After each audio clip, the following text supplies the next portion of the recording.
Assalamu alaikum wa rahmatullahi ta'ala wa barakatuhu. Barkanmu da sake saduwa da ku a cikin wannan channel mai albarka Sharifawa Tech. Ga wanda wannan ne zuwansa na farko muna neman alfarmar da idan na mana subscribe sannan idan na mana ƙararrawar sanarwa domin sanar da shi sababbin shirye-shiryenmu da zarar mun ɗora. Insha Allah yau za mu kawo muku sabon bidiyo akan WhatsApp akan abin da yake damun mutane a kwana biyun nan. Za ku ji mutane suna ta complain ɗin cewa an musu hacking ɗin account ɗinsu na WhatsApp, an yi hacking ɗin account na WhatsApp. To insha Allah yau za mu kawo muku bidiyon da za ku saka wato ainihin wani settings wanda ba wanda zai iya wato ainihin ma'ana wato hacking ɗin WhatsApp ɗinku insha Allah. Saboda in kun duba za ku ga shi WhatsApp ba shi da wani security. Direct kawai kana buɗe shi yake buɗuwa, ba a cewa ka sa password ko wani abu da sauransu. To insha Allah yau za mu nuna muku yadda za ku kare kanku daga wannan hackers ɗin, yadda idan kun buɗe WhatsApp ɗinku dole sai ya ce ku sa password. To insha Allah za mu nuna muku wannan hanyar da za ku bi ku saita WhatsApp ɗinku yadda ba wanda zai iya wato ainihin tackling ɗin wato ainihin yi muku hacking. Saboda abin da yake faruwa idan an yi hacking ɗin WhatsApp ɗin mutum ba wai kawai hacking ake yi ba, to sai a dinga tura wa friends ɗinsa abin da bai kamata ba kuma a matsayin shi ne. Kwanan nan an yi hacking ɗin WhatsApp ɗin wani abokina, to sai wani yake tura wa abokanan shi wanda aka yi hacking ɗin ta WhatsApp ɗinsa yake tura musu abin da bai kamata ba. Kun ga kuma ba daɗi, wani akwai kannan babansa, wani akwai yayyen babansa a WhatsApp ɗin, wani akwai iyayensa ma da sauransu. Kuma ga sai a dinga tura abin da bai kamata ba, kai ba ma ka san ana turawa ba, sai dai wani abokin naka ne magana sannan zaka farga har ka gane cewa ma hacking ɗin WhatsApp ɗinka aka yi. Sannan kuma za ku ga wasu ma idan suka yi hacking ɗin to wai sai su dinga tura irin abin nan na investing, kamar yadda ake yi a ce ai ga wannan nan ya yi investing ɗin kuɗi kaza an bashi kuɗin an ninka masa ga alat na ƙarya da waye da sauransu, duk zai su dinga turawa a friends ɗinka irin wannan abubuwan. To kun ga wannan ba daɗi irin wannan abubuwan. To yanzu za mu nuna muku kai tsaye yadda za ku shiga ku yi settings ɗin yadda ba wanda zai iya wato ainihin kwace muku WhatsApp insha Allah. Wannan setting ɗin zai in ka kai wannan setting ɗin, in duk lokacin da za ku shiga wato ainihin WhatsApp ɗinku zai dinga tambayar ku security code wanda sai kun sa shi sannan ma WhatsApp ɗin zai buɗe. Kaga ko wani ma hacking ɗin WhatsApp ɗinka in ya zo shiga ba zai bar shi ya shiga ba, saboda idan ya danna zai shiga zai tambaye shi wannan security code ɗin. Kaga in ba shi da shi dole ya haƙura ya kyale ka. Yanzu misali bara mu nuna muku kamar haka za ka shiga WhatsApp ɗinka. Kun ga yanzu bai nuna ba tunda ɗazu mun shiga, amma in dai ka zo za ka shiga WhatsApp ɗinka to dole zai dinga tambayar ka wasu security. Ba za ku ga mun koma baya mu sani ba. In ka ɗan daɗe baka shiga ba dai to zai dinga tambayar ka wato ainihin security haka sama ba ko da yaushe zai dinga tambayar ka ba, sai ka ɗan daɗe baka shiga ba zai dinga tambayar ka sai ka sa security sannan zai buɗe. To zai dinga tambayar ka sa security.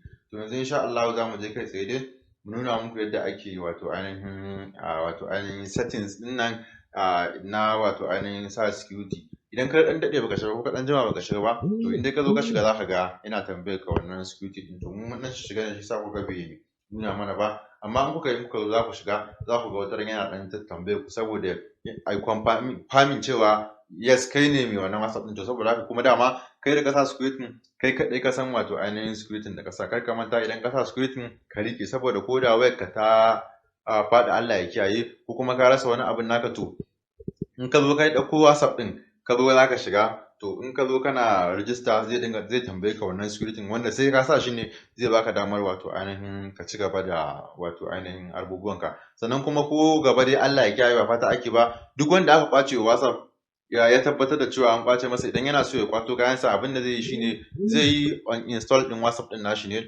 Idan ya uninstall ɗinsa sai ka ɗauko wani, to shikenan ya kwace WhatsApp ɗinsa. To wannan shine da ake kwatowa ko wani waye karka yadda. Yanzu bara mu shiga kai tsaye mu nuna muku yadda ake setting ɗin da ake yadda ba wanda zai iya kwace maka WhatsApp ɗinka. Ba wanda zai iya kwace maka WhatsApp ɗinka, ka sa mai security kenan. Bara mu shiga yanzu sai mu shiga WhatsApp gashi nan. To da mun shiga WhatsApp kamar haka kamar yadda kuke gani wannan shine WhatsApp ɗin. Daga sama ga wasu layuka nan guda uku sai ka danna akai kamar haka. To idan ka danna gashi nan zai fito maka gashi nan. Mu za ku ga business WhatsApp ne, amma kowane WhatsApp kake da shi, ko GB ko business WhatsApp ko normal WhatsApp, do the same procedure za ka bi ka yi. In ka danna akan wannan layukan guda uku zai kawo ka nan ga daga ƙasa nan ga settings nan, sai ka shiga settings sai ka yi clicking akan settings. Idan kai clicking akan settings zai kawo ka nan sai ka shiga account, gashi nan za ku ga an sa account, sai ka clicking akan account, gashi nan in kai clicking akan account zai kawo ka nan, gashi nan privacy, security, two-step verification, change number, request account info, delete my account. To ga wani guri nan an sa two-step verification, to nan zaka shiga sai kai clicking akai kamar haka, gashi nan. So idan kai clicking akai kamar haka zai kawo ka nan, zaka sa wasu password ne wanda shine zai sa ba wanda zai iya tackling din ma hacking din account ɗinka. In ka shiga sai ka daga ƙasa za ka ga wani guri an sa enable, sai ka clicking akan wannan enable din, zai ce maka ka sa wato ainihin 6 digit.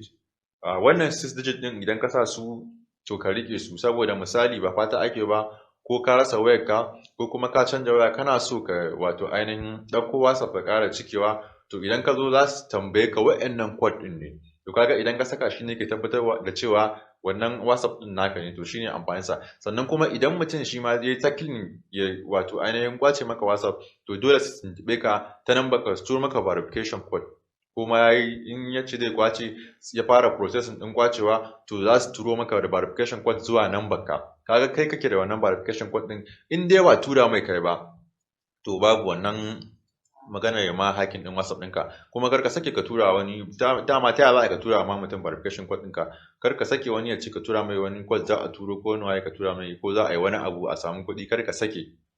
To yanzu a nan gurin mutum sai ya saka wato ainihin verification code misali guda 6, nambobi za ka saka guda 6 wanda za ka iya rikewa ba za ka manta ba. To sai ka sa nambobi guda 6 wanda za ka iya rikewa kar ka manta su. Misali zai mu saka, ba za mu saka nambobi guda 6 misali, sai ka saka nambobi guda 6 misali. To in ka saka guda 6 zai kawo ka nan, sai ka ƙara sakawa misali. To zai tambaye ka wato ainihin ka sa email ɗinka a nan gurin, sai ka sa email ɗinka. Duk wannan hanya ne na security, na tsaro, wanda ko wani menene wani ya zo zai maka akan WhatsApp ɗinka sai an dinga tuntuɓar ka, ko a tuntuɓe ka ta phone number ka ko a tuntuɓe ka ta email ɗinka. To yanzu sai mu je mu sa email ɗin mu a nan gurin misali kamar haka.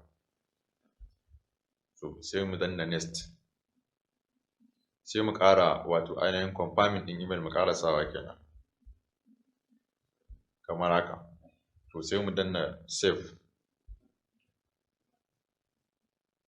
To shikenan, two-step verification is enabled. To yanzu sai ka danna akan don. To yanzu in kai wannan, insha Allah ba wanda zai iya wato ma kokarin kwace maka wato ainihin account ɗinka na WhatsApp.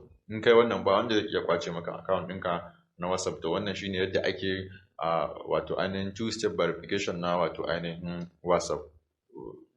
Da fatan kun ji daɗin wannan bidiyo, sannan kuma ga wanda wannan ne zuwansa na farko, muna neman alfamar da ya danna mana subscribe, sannan ya danna mana ƙararrawar sanarwa domin sanar da shi sababbin shirye-shiryenmu a zarar mun tura. To wannan ne gashi yadda ake. Sannan kuma za ka iya canja fin ɗin, misali gashi nan za ka iya canja fin ɗin, change email ma za ka iya zuwa ka canja wato ainihin email. Misali muka danna akan a change pin, to za ka iya zuwa ka canja fin ɗin da ka saka. Idan kana da sha'awa ka canja fin ɗin da ka saka kamar haka, in ka sa za ka saka zai ƙara kai ka wani gurin ka ƙara sakawa, shikenan ka canja fin ɗin in kana so.